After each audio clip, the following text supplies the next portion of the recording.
Bonjour, c'est Smartful et aujourd'hui on va faire un sujet un peu léger. Pourquoi un sujet léger? Parce que je voulais déjà faire des vidéos et j'en ai pas fait beaucoup, donc je me suis dit voilà, j'ai une idée en tête et on va la balancer. Alors elle est un peu superficielle, elle est un peu légère, mais c'est pas grave, ça mérite quand même le coup d'être dit.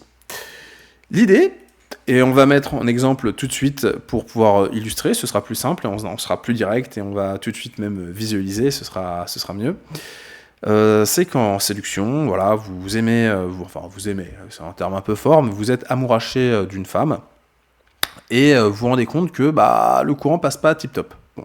Enfin, c'est pas que ça passe pas, mais vous vous rendez compte que ça peut passer, mais vous voyez que, tiens, j'ai l'impression que ça matche pas des masses. Et là, dans la panique, qu'est-ce que vous voulez? Vous dites, tiens, mais je vais adapter, enfin, vous le dites même peut-être pas, mais vous êtes amené en fait à adapter votre personnalité, voire même peut-être des fois vos idées ou vos valeurs. Par exemple, voilà, elle est très écolo, elle fait du zéro déchet, et vous vous mettez, alors qu'avant vous moquiez royalement de l'écologie, vous vous mettez à faire du zéro déchet. Et par exemple, au niveau de la personnalité, elle aime bien les mecs extravertis, elle rigole souvent sur cela, et donc vous vous mettez à essayer d'être extraverti, alors que vous étiez peut-être quelqu'un d'un peu plus réservé. Bon. Et c'est une très mauvaise idée parce qu'en fait, là, vous ne préservez pas votre singularité. Vous avez une singularité qui fait votre être, et c'est une violence assez forte de se dire, tiens, je ne plais pas à quelqu'un, et donc je vais changer en fait ce que je suis. Je vais effacer de façon régulière l'être que je suis, parce que ce qui compte, c'est d'obtenir l'être aimé. Bon, déjà, l'être aimé, c'est pas un prix. Soit s'il n'y a pas matching, c'est pas grave. Ok, elle a beau être la plus belle du monde et tout, c'est pas un prix. Un couple, c'est quand même engageant sur plusieurs années. Si vous gommez votre singularité, à un moment, vous le prendrez mal. C'est quand même extrêmement violent de faire ça, et surtout vous risquez en fait de perdre de vue en fait qui vous êtes à force de tout le temps adapter votre personnalité à des êtres aimés. À un moment vous dites, mais en fait je suis quoi? Est-ce que vous dites, est-ce que je suis extraverti, est-ce que je suis introverti? Alors que si vous faites déjà une introspection pour vous dire, est-ce que c'est réellement la bonne, et voilà. Alors c'est difficile parce que ça peut mener en fait à un renoncement qui donne aussi, et ça c'est un deuxième avantage important, qui donne une forme de virilité, mais de virilité de personnalité, qui se voit même pas forcément. Ça va pas vous donner plus de charisme, ça va pas être plus visible, mais mine de rien, c'est quand même un point extrêmement important dans le inner game, c'est de se dire, voilà, je renonce, elle me plaît physiquement, mais je vois qu'il n'y a pas un matching de personnalité, donc voilà, je renonce. Le renoncement, il peut se faire de deux façons. Soit vous renoncez tout court, et donc voilà, vous n'avez pas essayé de la draguer ou quoi que ce soit, vous n'avez pas essayé de passer du temps avec, vous allez vivre votre vie normalement, enfin comme si, voilà... ou sinon, vous allez lui proposer un verre, un restaurant, et puis voir ce qu'elle dit. Et normalement, si vous pensiez que ça matchait pas des masses, vous prendrez un retour. Et peut-être pas, parce que peut-être que justement, elle aime bien les mecs extravertis, parce que elle rigole bien avec. Mais peut-être qu'elle préfère quand même les mecs introvertis pour le couple. Mais bon. Normalement, généralement, si vous le sentez mal et que vous vous dites, tiens, il faut que j'adapte, même pas forcément vous dites consciemment, ça peut être inconscient, je vais adapter ma personnalité à l'être aimé, c'est que c'est pas tip top. Donc voilà, après, alors il y a un disclaimer, si vous êtes adolescent, il faut expérimenter les choses, donc n'écoutez pas ce que je dis, à part la suite, parce que ça c'est dans tous les cas important. Voilà, le fait de préserver sa singularité, ça veut pas dire qu'on ne doit pas faire de compromis. Et les compromis, ils sont simples, avoir une hygiène de base, être réellement à l'écoute. Comme j'ai dit, en fait, une femme n'est pas un prix à avoir, c'est avant tout un matching de personnalité, et aussi, malheureusement aussi un matching physique. Enfin, malheureusement, c'est pas malheureusement, mais c'est le cas. Donc c'est pour ça que le matching physique, je veux dire, essayer de faire du sport, essayer d'être la meilleure entre guillemets version de vous-même, même si je déteste cette expression. Mais bon, physiquement, on comprend ce que ça veut dire, au niveau de l'hygiène, au niveau du sport, au niveau de la nutrition, être entre guillemets la meilleure version de soi-même physiquement, ça se comprend assez aisément. et c'est pas forcément aussi délétère que de vouloir être la meilleure version de soi-même tout court.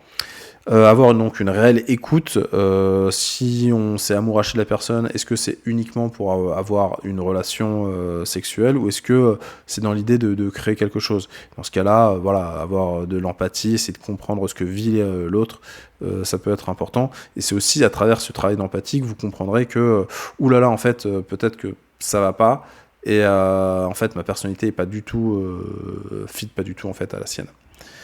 Ce qui vous aidera en fait dans le renoncement qui sera le plus possible, et qui est donc voilà gage aussi de, parce qu'un mec qui est lourd, un mec qui est collant, c'est pas viril, c'est pas attirant, et si on l'est une fois, mine de rien, dans l'esprit de vous-même et des autres, c'est pas du tout voilà, c'est pas du tout sexy. Et je dirais en partie le style vestimentaire, en partie parce que le style vestimentaire peut faire partie de votre personnalité. Ce que je veux dire, voilà, il y a quelques concessions qu'on peut faire. Si ce n'est par exemple essayer d'avoir des vêtements neufs, essayer quand même d'observer un minimum son environnement et de pas être trop anachronique. Même si on veut développer une personnalité, faut aussi savoir essayer de s'adapter. Et normalement, votre personnalité, si vous êtes dans un environnement relativement sain, arrivera à accepter des choses. Mais bon, j'ai pas d'exemple réellement en tête, mais voilà, par exemple, si vous êtes émo, enfin voilà, tout ce qui va être très très très. Alors, remarque, on peut avoir une niche, hein, donc voilà, on pourrait même dire, bon, en fait, voilà, le en partie est très important. Je vais continuer sur un point aussi qui est important. Voilà, parce que je parlais de renoncement. On peut se dire, oui, mais attends, tu renonces. C'est un peu une philosophie de loser. Si on ne persévère pas pour avoir l'être aimé, dans quoi est-ce qu'on va persévérer? C'est quand même ce qui, a priori, motive le plus un homme. Et ben moi, ce que je vous dirais, c'est qu'en fait, ce que vous voulez ne vous rendra pas forcément heureux. Après, effectivement, ce que je viens de dire, le fait voilà, de persévérer, que ce qui vous motive le plus, c'est on va dire, les relations amoureuses. Bah oui, c'est vrai. C'est pour ça que je dis qu'il faut utiliser cette énergie pour expérimenter.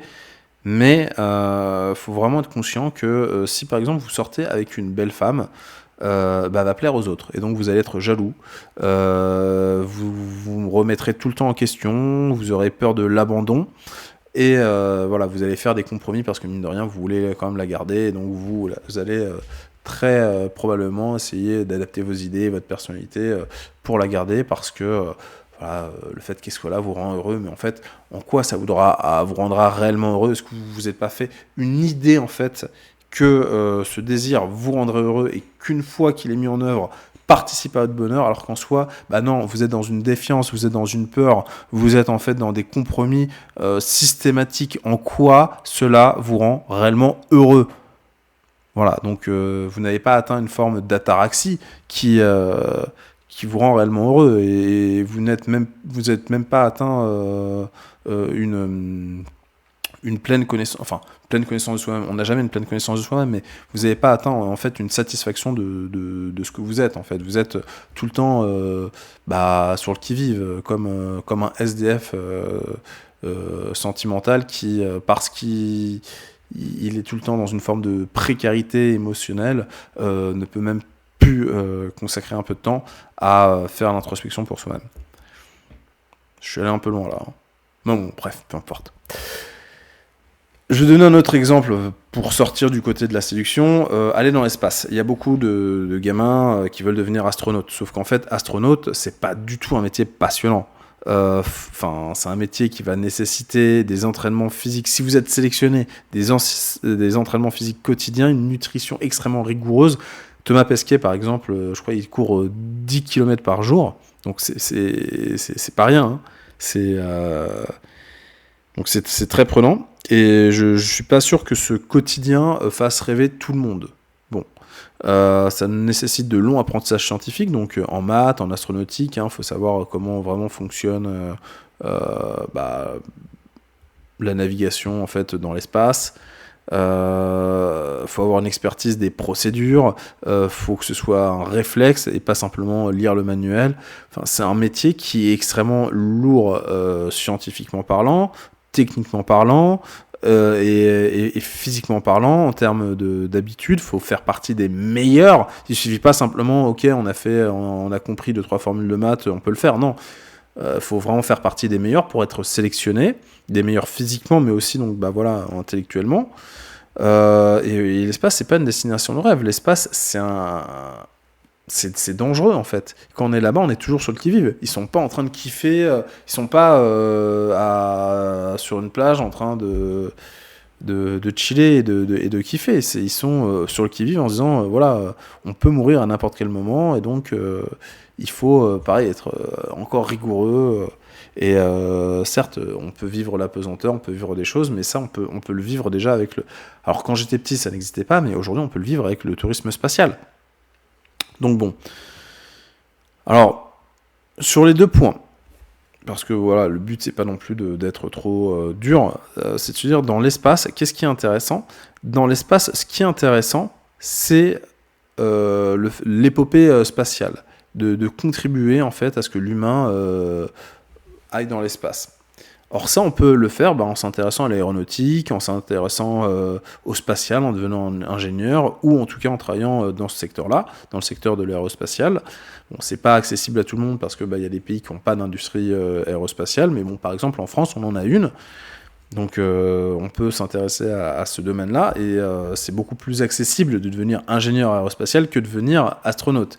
Et l'idée, c'est de se dire, ok, je vais là, et puis si l'occasion m'en donne l'occasion, si l'occasion se présente, je peux essayer de faire les sélections nécessaires, et si je vois que ça fonctionne bien, adapter mon quotidien et ma rigueur et ma discipline, pouvoir peut-être devenir astronaute et y aller. Mais ça doit pas être un objectif, parce que ceux qui le sont, on va pas dire que c'est de la chance, bien sûr qu'il y a du travail, mais par rapport, en tout cas, à tous ceux qui ont été sélectionnés, oui, il y a un moment, il y a un peu de chance. Enfin, déjà, il y a une chance à la naissance. Il faut avoir une condition physique.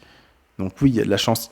Après, quand je dis qu'il y a de la chance, je dis pas que c'est la chance qui ont fait ça. Ils ont la chance d'avoir des capacités intellectuelles et physiques qui leur permettent de postuler. Bien évidemment, il y a du travail, mais bon. Et donc voilà, bon bref, si vous êtes de bonne foi, vous avez compris où je vais en venir. Et bon, pour la belle femme, non, en fait, ce qu'il faut, c'est pas avoir la belle femme. Enfin, c'est vraiment vouloir essayer de trouver en fait un trophée d'avoir une belle femme pour en fait avoir une vie d'horreur. Et c'est pour ça que je dis ce qu'il faut, c'est avoir un matching. C'est pour ça que adapter sa personnalité, adapter ses idées, best idea ever. Voilà. Alors ça peut sembler un peu anachronique, mais c'est important parce que à travers ça, comme on l'a vu, j'ai trouvé à travers en fait une idée en fait qui match à la séduction, une idée qui match à l'espace et donc qui peut matcher aussi pour du professionnel. Donc ce qui compte, c'est pas l'idée un peu superficielle que je dis. Ah oui, en fait, faut préserver entre guillemets sa personnalité. C'est l'analyse et ce que j'en dis et de faire vous-même. Les extrapolations, voilà. C'était Smartful et je vous souhaite une excellente journée.